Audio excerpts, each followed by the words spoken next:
Hey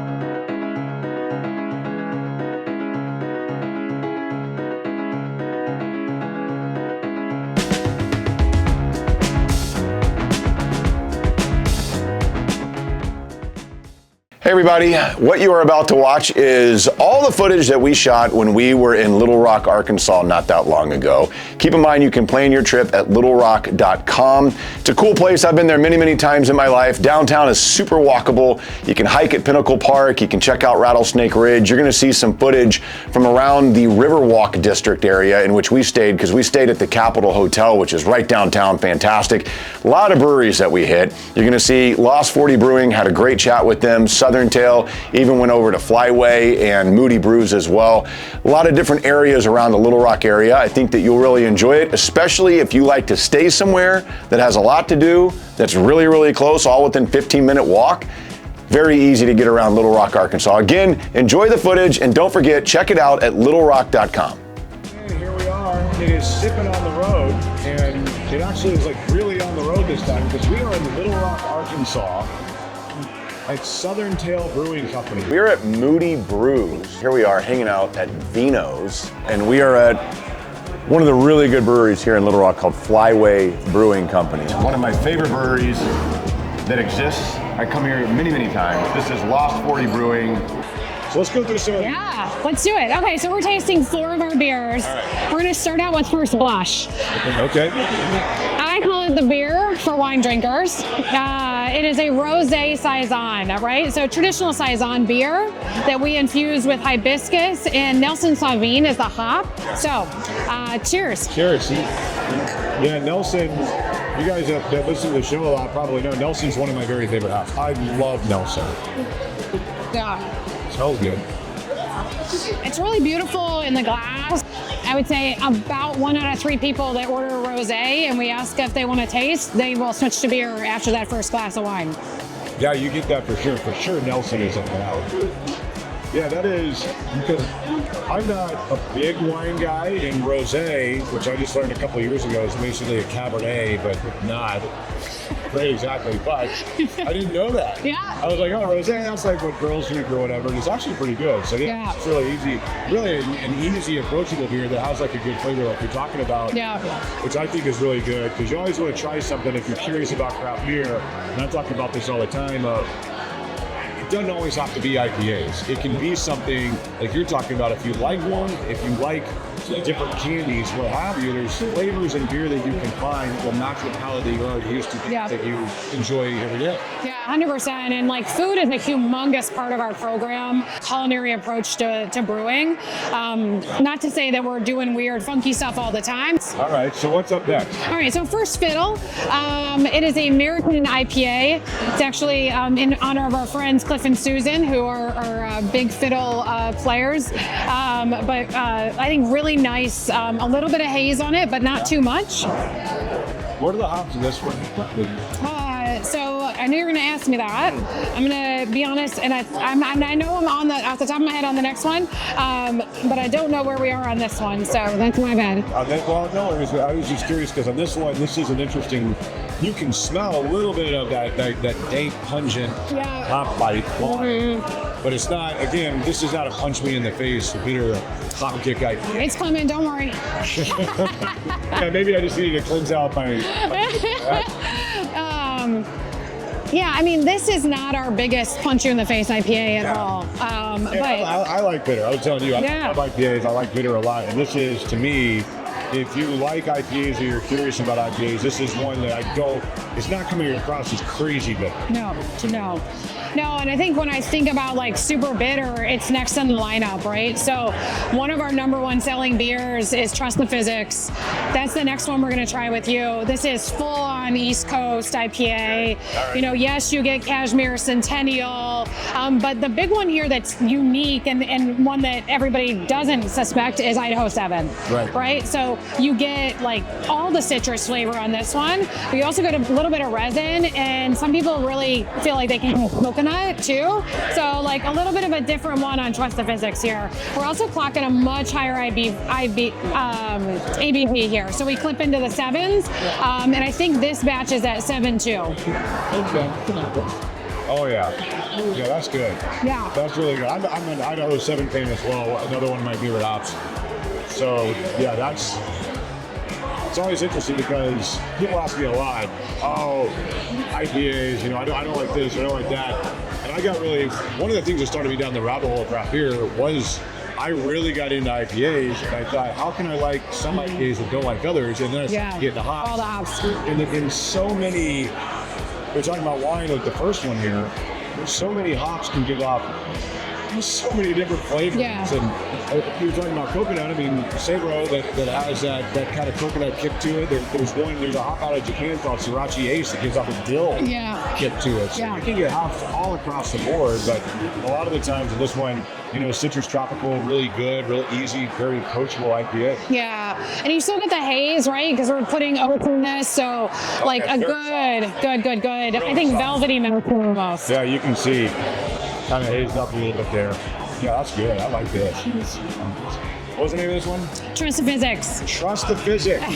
Always trust the physics. They never lie. They're really good. The story's good. We actually had to rotate our fermenters, and we did it ourselves with our forklift. And we, at some moment, which is a very frightening moment, you have a 20-foot high, and we're like, trust the physics. We've got it. Gravity. So that's where the name comes from on that one. Okay. All right. So what are we finishing up with? All right. So not a typical brewery choice, and something that I don't even know anywhere else in the state that they're doing. We've got a few barley wines out there, but this is a wheat wine, right? So we are clipping well into the high ABV here, something that I think is really, really super interesting. We also barrel age this one, so we get into some really cool stuff here. This one's just got a barrel rinse on it, so just a little pass through, but this is our wheat wine. And I will say that what she's talking about, wheat wine is a style you rarely ever see. I also saw you guys have a Baltic Porter. Yep. Another style that you never really see, and these are two styles. So I think it's cool about your brewery because when you're doing styles like that are super unique, if you do them well, they're really, really good because you just never see it. Yeah. I mean, I could probably tell you 10 breweries that I've been to in my life out of all the places I've been that do a wheat wine. Yeah. If that. Yeah. So let's give it a try and see here.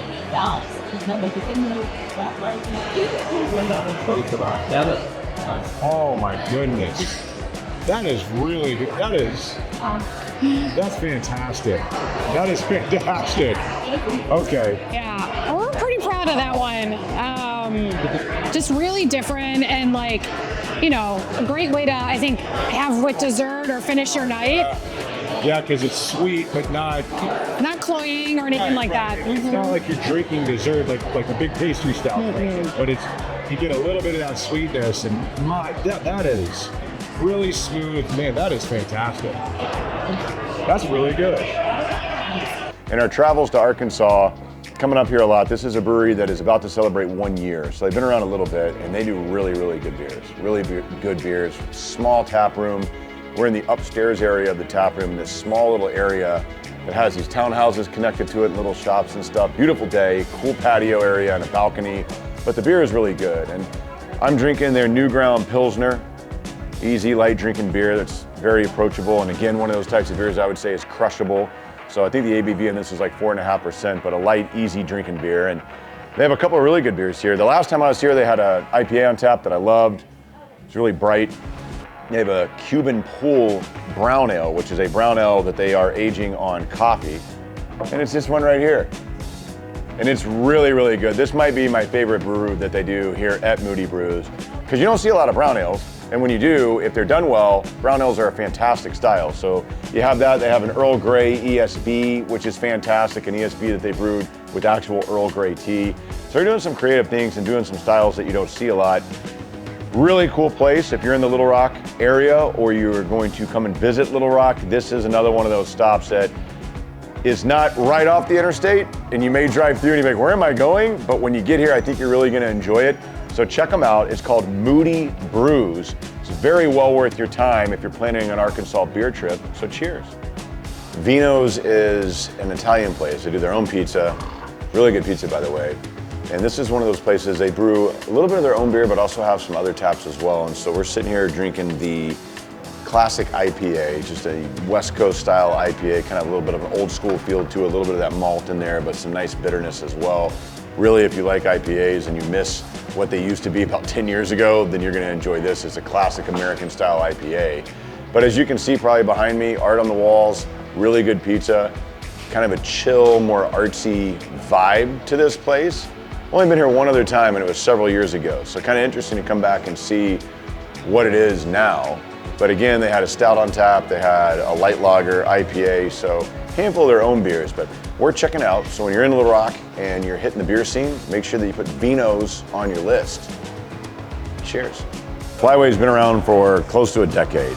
I will say that they have a beer called Blue Wing, which if you're in Arkansas, anywhere in Arkansas, you happen to be traveling through, you can pick it up pretty much anywhere. It's a blueberry wheat that tastes a lot like a blueberry muffin. Fantastic beer. But I am drinking right now, here at Flyway, the Cardinal, which is a raspberry hibiscus Kolsch. Kolsch is a really interesting style. I used to hate Kolsch. I used to be like, Kolsch, nobody likes Kolsch. But I have more of an appreciation as I got more into craft beer. And so Kolsch is a really good beer for adding flavor to because it'll carry the flavor really well. This one here, when you taste it, you get the raspberry for sure, just a little bit of hibiscus. But Kolsch is a style out of the Cologne area of Germany that is a beer that is fermented at warm temperatures, often with a lager yeast. And usually when you lager a beer, you're fermenting it at a colder temperature, but this is a beer that's kind of like a hybrid between an ale and a lager, and that's Kolsch. And so you can put a lot of flavors in these. If you find one, you'll see that they drink really easy, but they might have a little bit more of a flavor than just a straight lager, like a Pils, a German Pils, Czech Pils might have. But yeah, Flyway, great place. Really close to the minor league stadium for the baseball team here, the Arkansas Travelers, right across the river here in Little Rock, across the pedestrian bridge. Close, if you ever come to Little Rock for a concert, right down the road, you'll see where they have a lot of the big shows that come through. We might be 1 minute off of, what would that be? I guess the north side of I-30, cutting through downtown Little Rock. So great place. And if you're looking and you're having a beer trip and you're coming to Little Rock, another one to check out, it's Flyway Brewing Company. Cheers. Well, I mean, we're sitting here next to the cooler, and this is my favorite beer that we make. It's called Twig. It's the beer that we make in our foeder. So we have a 30-barrel wooden fermentation tank. And this is kind of our base for all of our like any of our wild projects, our sours, barrel-aged stuff. Nice. Just real light. It's kind of a table beer, kind of a Saison, Solera type. That is fantastic. Kind of funky. It's got a little bit of funk on it for sure. Which I enjoy. This is probably my favorite. It's really light, but you get that kind of barnyardy. Yeah, a little bit, but not too much. Range like you're talking about. So for people that don't know, table beers, we did one on the show a couple of weeks ago. Usually a lower ABV beer that you can just kind of, like the idea is it sits on the table and everybody can drink it, pass around, and it goes really well with food when you're eating and stuff. So yeah, I think this is 4.1, somewhere around there. 3.9. Yeah. 3.9. Yeah. The flavor that comes off of it is it's insane. Right. You wouldn't guess that this is a 3.9% beer. No. Man, that is really good. Which I'm not surprised because it's what Lost 40 does. So before we get more into the beer, I was curious if we can talk about where Lost 40 originated from, because you guys have been around ever since I've been coming to Arkansas, it seems like. Right. I've been coming for like 10, 11 years now. So you've been around for a long time. So we turned 10 years old this year. We started out, honestly, like, you know, any other brewery story, a bunch of dudes in a garage with a burner. Yep. Making that garage hooch. There you go. Yeah, that's the way to do it. That's how it started, and, you know, we just kind of grew from there, and we're part of a restaurant group here in Arkansas. So we have 12 or 13 different restaurants. So we basically, the restaurants built the brewery, and then during COVID, the brewery kept the restaurants going. All right. You know, so it's kind of a symbiotic relationship. But yeah, we're, I don't know if you've told everybody, so we're only in Arkansas. We're kind of took the New Galeras market. You know, that's kind of the footprint that we want. We put up a fence around the state. We're only going to stay here in Arkansas for right now. That's cool. Yeah. So for those that don't know, New Glarus is a brewery up in Wisconsin that does really Oh, yeah, I'm beer sorry. and kind of that same mentality of. But they're only sold in Right, Wisconsin. and everybody in Wisconsin knows New Glarus, and people that are into beer, into beer, you know New Glarus. Yeah. If you're just getting into beer, if you ever have a chance, you should check it out because they do some really good stuff. Spotted Cow, isn't that? Oh yeah, Spotted Cow. I've had that. A couple of their wilds that they've done as well. They're really, really good. All right, so I've got us a couple of flights coming. I kind of went crazy with the flights. So here they are. Is that them? There they are. See us. Because we're going to talk more beer. We'll swing it on As you over. can see probably behind us in the background, Lost 40 is a really chill place to hang out. They actually have really good food here. So if you get a chance and you're in the Little Rock area, to me, even if you're driving through, this is a must stop. A must stop if you get a chance and you only have time to go to one brewery in Little Rock, this is the place to make sure that you swing by. So let's talk. I agree. I definitely agree. All right, so where are we starting? Well, I kind of went all over the place. So I got our second rodeo, which is our Arkansas. So everything in this beer is from the state of Arkansas, made in Arkansas, and only sold in Arkansas. It's true Arkansas light beer, 4% ABV, 100 calories. Yeah, I use the term crushable a lot. This is a crushable beer. It's a drinkable beer. Yeah, for sure, drinkable. It goes well if you come into town. We spend a lot of time every year. We do a trip on the Buffalo River. This, to me, is like a Buffalo River beer where... It's a killer. This year we got the big boys, so you can take the big boys this year. Yeah. Because trust me, on a 6-hour canoe ride, and you're halfway through and you've already got like 6 or 7 beers in you, the other 3 hours is a lot of fun. You're feeling good. But yeah, I've had this beer many times. It's just so easy. So easy. This is... we're kind of, everything's kind of getting back to, how old are you? 46. Okay, so we're right there in the same area, and like through our lifespan, I mean, I remember when my first, what I thought was craft beer was Spot and Optimator back in like the 90s. And I'm like, this is craft beer. No, it's German beer. Right, yeah. And then, you had the Boulevards come through, the New Belgium, Sierra Nevadas, and that's what really turned us on to craft beer. I mean, I was living in Colorado in '95, and oh, really? Wow. I had Dale's Pale Ale, and that was probably my first craft beer I ever had. Not a bad entry. Yeah, no, not at all. But I kind of think that the way that the trends are going, you gotta have just a good old yellow beer. Yeah, man. And we teamed up with the Arkansas Rice Council on this, so we use all Arkansas rice. We propagated our own yeast strain. Wow, really? Okay. Yeah, so we use our own yeast strain in this. So it's truly an all Arkansas beer made for Arkansans. And it's good, man. And again, this is a type of beer, I think, for those of you that are curious and the people that I talk to, man, I don't even know where to start. This is a good entry for if you like beer and you don't want to get too crazy with your flavors and all that. It's super easy, it's light. I think you really enjoy this. Good first step, into the craft beer world. Easy. All right, what's next? And then we're going to go to the other side of the spectrum. All right. And then this is a beer that we release once a year. It is our barrel-aged Love Honey Bock. So Love Honey has been our... Love Honey, y'all, you're from Texas, so you're a big Shiner guy. Yep. So Love Honey is kind of our version of a Shiner Bock. Yeah. It's Arkansas Shiner. So it's a traditional style Bock. We use about 5 pounds of honey in each batch, which really doesn't sweeten the beer, kind of softens the finish. Like, to me, once you get it, you get a little bit of that sweetness on the finish. So this is one that we do. We put this in barrels in April, May every year, and then let it sit all summer long. What barrels are you using? This year we used Woodford. Last year I think we had some Four Roses, but it's usually a mix, but mainly bourbon barrels. Yeah, this isn't like super boozy at all. No. Like it comes. I mean, you get it. Obviously, it's there. But you can taste it. You get that kind of vanilla. Yeah, but and you get a little bit of the in your face, boozy, like super high. Like I'm just drinking the barrel. You know. Right. That's Which a lot of them are. Very much. You know, so, and we do once a year we call a nighty night, which we have our nighty night festival of darkness in really October. Yeah. You need to come up for that. Yeah, I haven't been to the festival, but I've had nighty night many times. The festival is something you will never forget. Yes. Plan a weekend to come in October then.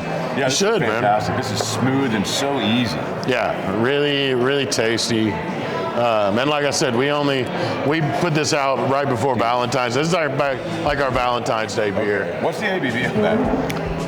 It's got to be like up there with 8.5. Okay, yeah, but it doesn't drink. It's less than 10. Okay, but that's one that you get a little trouble with that one because it doesn't drink as heavy as the ABV you would think. Right. It's not hot. No, not at all. No. And, okay. Well done. All right. What's next?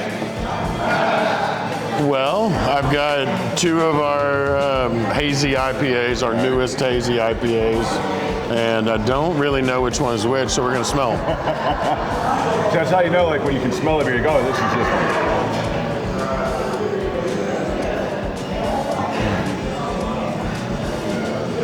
one.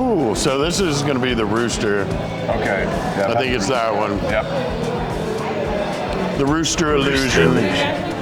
Which is really good. I will say, and I know that I'm telling everybody that I love the beer here, but the hazies here are fantastic. Anytime you get a chance, it doesn't even matter what it is. If you see a Lost 40 hazy somewhere, just get it because you're gonna enjoy it. We do a lot of them. Yeah, and really we keep them fresh. We tried to rotate them so we only have one or two in the market at a time, because with the IPAs, I mean, with every beer, it being fresh is super important. Oh yeah. But with the IPAs, it's even more important. Yep. So Rooster Illusion, what are we using for this one? So we use a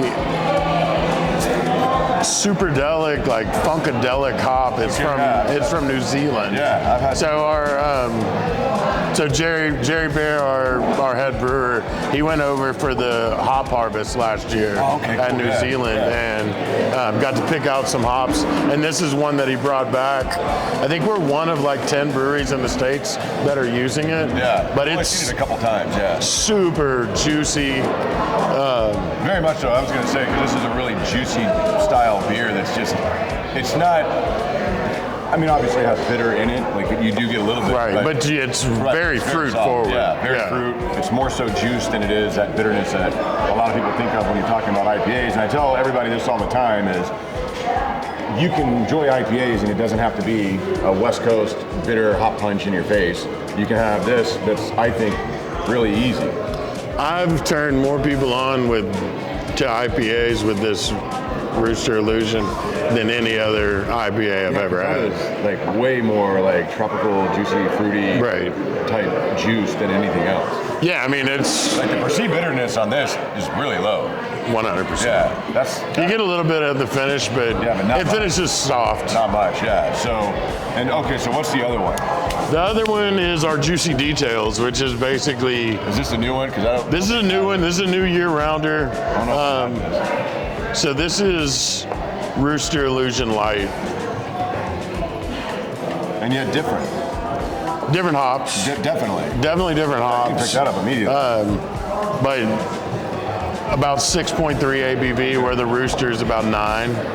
So this is a little bit lighter. You can drink more of these and drive in the boat with your kids. That's very distinct. There's 4 or 5 different. Ooh, that's good. It is good. I might have switched those around. This one might be the Rooster. All right. Who knows? You got to come to Lost 40 and find out for yourself. It's early on a Saturday, everybody. Cheers. It is. Yeah. Okay. Yeah. I was going to say because now I can really taste it. Like I said, but that just goes to prove my point that the Juicy is just a lighter Rooster. Yeah, but this is more like you really pop the juice like there. Like that. Like I'm describing the Juicy just like Rooster, and it's half the price. Dude, I took a sip of this. I was like, whoa, okay, so that's more of that citrus citrus fruit bitterness. Yeah. Versus hop bitterness. That make, you know. Almost like the pith of the orange. You know, you get those citrusy oils, but you also get that bitterness of the. Like you get that immediately, but it's not. It's real quick. It's nice. That's a really good beer, man. That is a really good beer. So is the other one. Whatever it is. The other one is Juicy Details. I apologize. I'm sorry. Okay, well that makes sense. But so now you get the juice that I was talking about. 100%. I mean, it's like drinking orange juice. Yes. Like you're talking about with the pith on it. Yeah. Right. It's a very good way to describe it. This is like drinking orange juice. And obviously the Juicy Details